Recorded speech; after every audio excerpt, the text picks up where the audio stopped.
I'm a girl. I'm 15 years old. I think my 25-year-old brother's girlfriend, Julie, who is 24, is trying to get rid of me. I live with my brother since no one wanted me after my parents divorced. At the time my brother was 18 years old, I was 8. We lived together until last year when he got a girlfriend. She doesn't live with us, but she often comes to our apartment. I don't like her, but I've noticed that my brother feels resentful of me for having to take care of me. Even when our parents were together, he couldn't get on with his life as he was always busy with me. I suspect they want to get married, and that scares me. I don't know where I would go then. My mom went to Korea after her divorce, and my dad is busy with his new family. Recently after school, I picked up my brother's phone to look something up and saw a notification from my mom. It was strange since I don't communicate with her. From the notification, I realized that my brother was planning to send me to my mom's house in Korea since Julie wanted to move and start a family. She said they didn't want to take care of a teenager. Without saying anything, I put my phone back and went to bed feeling scared. Feeling very scared, I went to my cousin's house. There, I shared with him my fears that my brother wanted to send me to Korea to see my mom. The cousin told his mom about it. I don't want to move because my friends are here by my side. I felt like my brother loved me and wouldn't make me go back to my mom. A little later, my cousin's mother asked him why he decided to send me to live with my mom. He wondered how she knew, and she replied that she found out from my cousin. He in turn explained that I had told him myself. My brother took me to his house to avoid making a scene at my aunt's house. When we returned, he asked me how I knew about his plans. I told him that I saw his message to my mom on my phone. I was very angry and yelled at him. He tried to hug me, but I pulled away and went into the living room. 10 minutes later, Julie came in. She asked what happened. My brother said I knew everything. Then Julie tried to talk to me, but I couldn't stand it and started yelling. I didn't understand why she was doing this to me. I'm his sister. In anger, I insulted her. To my surprise, my brother pushed me in the shoulder and ordered me to go to my room. I asked why, and he yelled for me to go to my room. Julie was crying at that moment. I went to my room and cried too. I keep thinking he might kick me out. I don't understand why she doesn't like me. I haven't done anything wrong to her. I realize I was stupid for yelling at my brother's girlfriend. She's trying to convince him to get rid of me. I shared this story with my friends. They felt that I shouldn't have yelled and insulted her. Perhaps she had her own reasons for wanting me to live with my mother. I'll start by saying that what your parents did to you was definitely horrible. They also did the same to your brother. They abandoned you. In your case, it resulted in your brother being forced to take on the role of parent. This is far from an everyday situation. Your brother has had to put his personal plans on hold due to circumstances for which he is not responsible. Despite this, it is important to remember that you are not to blame for what is happening. However, it is important for your brother to focus on his own life. At the same time, your mother needs to reassume her role as a mother. Your brother and Julie are not doing anything wrong. Their desire to move forward in their lives does not indicate that they have stopped loving you. You're blaming Julie and making her the scapegoat. That's wrong. You should show understanding to your brother. After all, he has done the best he can for the past 7 years. You failed to mention your father. He is also responsible and does not deserve to be absolved of it. He recently got married for the second time and started a new family. If Opie is not going to live with her brother, she should stay in the country and possibly live with her father. Your parents did the wrong thing by leaving you and your brother without proper care and attention. Your brother should never have been made an emotional caregiver, even though he has become one for Opie. Your brother is not an idiot like your parents, but his decisions are also subject to criticism. He's been doing a great job taking care of you and accepting you, but now that it's becoming burdensome to him, he wants you gone. He has made certain commitments and he has to honor them. Stopping your aspirations just because you want to move on is not the way to do things in a family. In 3 years, you will be an adult, and that's not a lot of time. It would be unwise to try to start over.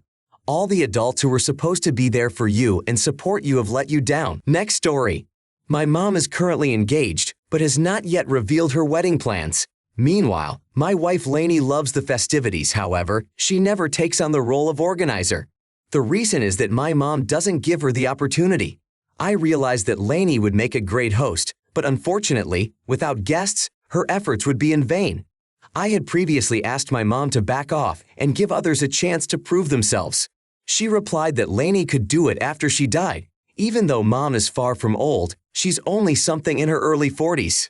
The only holiday that Lainey manages to organize is New Year's Eve, since it's not considered a family celebration and our friends are free. Lainey loves it and works hard to make it special. She starts planning the next party as soon as the previous one is over, striving to outdo herself every time. My mom is aware of our events, but honestly, I'm not sure how important they are to her. She's not close to Lainey. Furthermore, my mom set her wedding date for New Year's Eve in Street Barts, which made it impossible for Lainey to host guests at our celebration. When Lainey found out about this, she was extremely upset. I could see tears in her eyes. I promised Lainey to think about it and think it over. I came to the conclusion that my wife is more important to me than my mom, since Lainey is my spouse. Mom seems to be acting selfishly, trying to gather everyone at her party, despite always being used to being the center of attention. I don't even like her fiancé. I called my mom and explained that New Year's Eve was an important holiday for Lainey and that I wouldn't be able to make it to the wedding. In response, she called me an idiot and stated that it would be embarrassing to explain my absence to the guests. She tried to blame me, but I wouldn't listen to her. My aunt and uncle reacted badly to my words and banned Lainey and I from their house. Now my whole family thinks I'm a selfish idiot and blames Lainey. Even my dad, who can't stand my mom, said it was cold and that I was making a mistake. You're not an idiot. Your mom picked her wedding day for New Year's Eve, exactly when your wife was planning something big. Now every New Year's Eve will be tied to your mom's marriage anniversary and the whole family will have to attend. Don't let her take New Year's Eve away from your wife. Remember that your mom's family will criticize you for the rest of her marriage. Oh, I never thought the anniversary date would be so significant. Now it seems completely planned. Opie, your mom and her family are acting inadequate. I wouldn't get involved with someone who treats you and your wife like that. Think about the relationship you have with your family, on your dad's side, and your friends. Are you blaming your wife for this? Are you? But you told your mother you weren't coming because of your wife. Couldn't you have just said, "Mom, I don't like your future husband. I decided not to go because I don't want to go to Street Barts. Mom, I don't want to travel for the holiday." You literally set your wife up. You did a selfish thing by using your wife as an excuse. Why didn't you ask your mom why she chose New Year's Eve? Did you ask her if she was doing it to intentionally hurt your wife? Now I want to tell a different story. I am a man in my 40s. My spouse of 42 years, and I have been married for 5 years. I have a teenage daughter from a previous marriage. Her mother refused to have any contact with her immediately after she was born. My current wife initially feared that she would not be able to relate to her daughter. However, over time, they became close. They even started spending Mother's Day together, organizing a spa day. My daughter has very long shoulder-length hair. She doesn't like to put it in a ponytail and often complains about the long process of styling it with a blow dryer. She is very active, and one day one of her friends recommended her to get a pixie cut. I made her an appointment at the hair salon to fulfill her wish for a hairstyle change. She was thrilled with her new haircut and how short hair suited her. When we got home, my wife stopped everything she was doing and was shocked at what she saw. She asked why I had allowed my daughter to change her hair so drastically. I explained that it was my daughter's wish, but my wife was outraged and claimed that I had ruined my daughter's life. I tried to convince her that if my daughter was happy, then everything was fine. However, my wife continued to criticize the haircut even in front of my daughter, which made me ask her several times to stop. The situation had a strong effect on my daughter. She felt depressed. I became more reserved in my interactions with my wife, and she in turn became colder towards me and my daughter. I realized that I may have made a mistake in allowing my daughter to get a short haircut without consulting my wife. You're not an idiot. Your wife's complaints about the haircut, as well as your daughter's image, seem related to beliefs that it is not appropriate for girls to wear their hair short.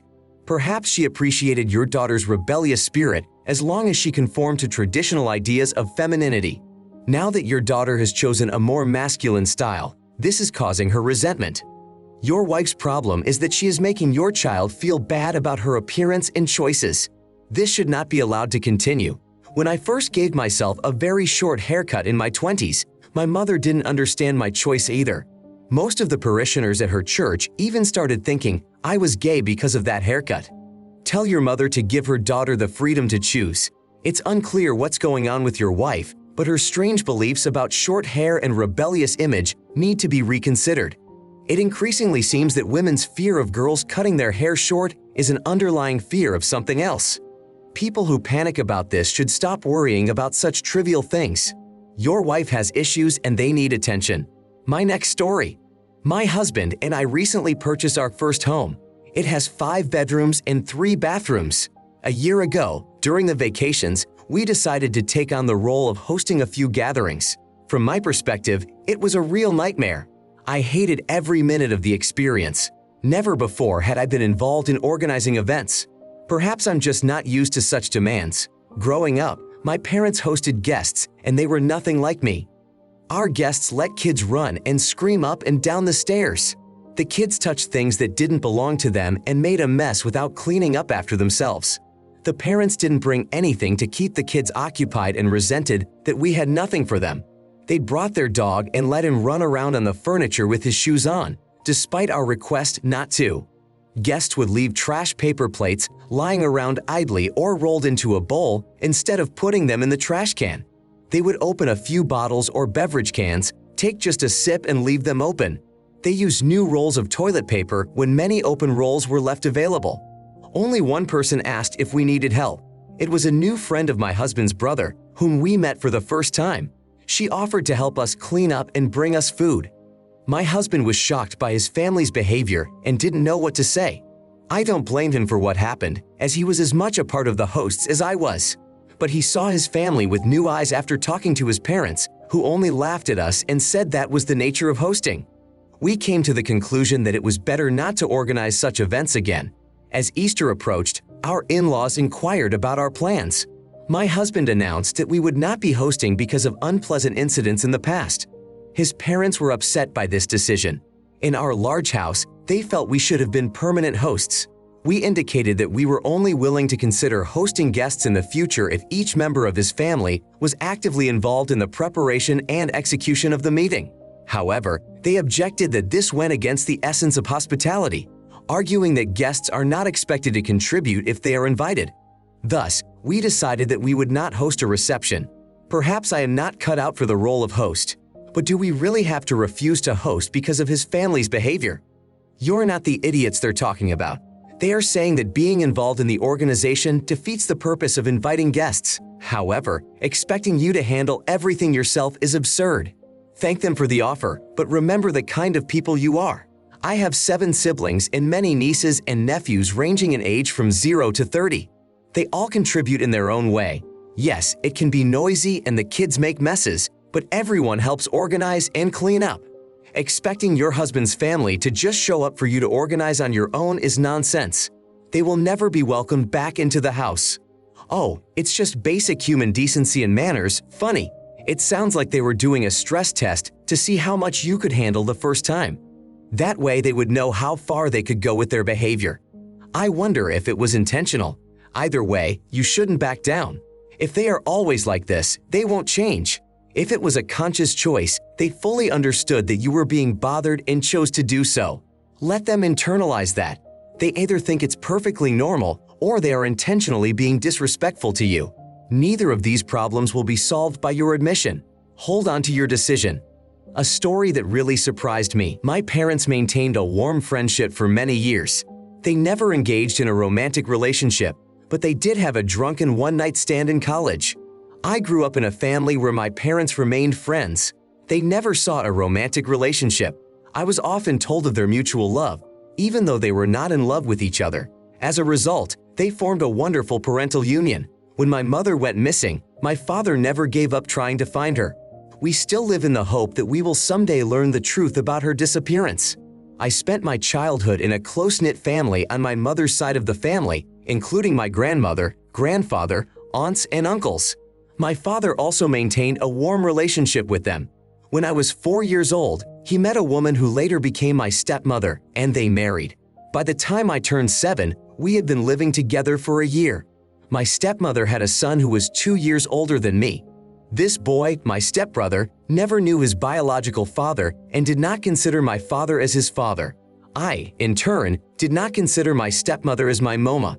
I have warm feelings for my stepmother. She offered to adopt me 3 times. The first time right after we were married, the second time when I was 10 years old, and the last time on my last birthday. I declined her offers each time. My half-brother reacted with great frustration on behalf of his mother. He claimed that she had been raising me and treating me as her own son for over a decade. He insisted that I had to consent to the adoption in order to establish a formal family bond. My stepbrother said my stepmother felt terrible every time I rejected her, preferring a strange woman who may have abandoned me. He accused me of ingratitude and childish behavior, arguing that his mother deserved more respect. I countered that I could say the same about his father, who had adopted him. My half-brother explained that he had made it clear to my father from the beginning of the relationship that he did not want him to be his father. I asked him why his situation was different from mine. He replied that my father doesn't live in anyone's shadow. We were arguing about this again recently and my stepmom was there. I stated that my stepbrother had no right to pressure me to have his mother adopt me. My stepmother was upset by this and my stepbrother called me an idiot. I found out later that my father didn't even know about my stepmother's adoption proposals. He was also upset when he found out about the pressure that was put on me. My stepmother said I had been rude to my stepbrother. He told our half-brothers and sisters about the incident, who were also upset. The whole thing caused resentment in my mother's family, and I hate the whole situation. You're not an idiot. Your stepbrother is showing immaturity and lacks emotional awareness. He believes that only his opinion is right. He is being hypocritical and aggressive. Your stepmother also acted rashly by asking you to adopt without consulting your father or including him in the discussion. You should share your feelings about this situation with your father and possibly your stepbrothers, if they are old enough to do so. I am sorry that you are facing this situation, and I hope that circumstances will change for the better. Your stepbrother's behavior has needed adjustment for a long time. He may be having difficulty accepting that his mother has found a husband. She finds your denial of the adoption so hurtful that she has hidden her insistence on the matter from her husband. I'm sure she doesn't want to live in someone else's shadow. The words about shadows were probably said by herself.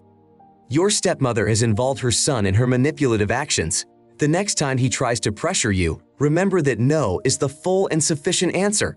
You don't need to justify yourself to anyone.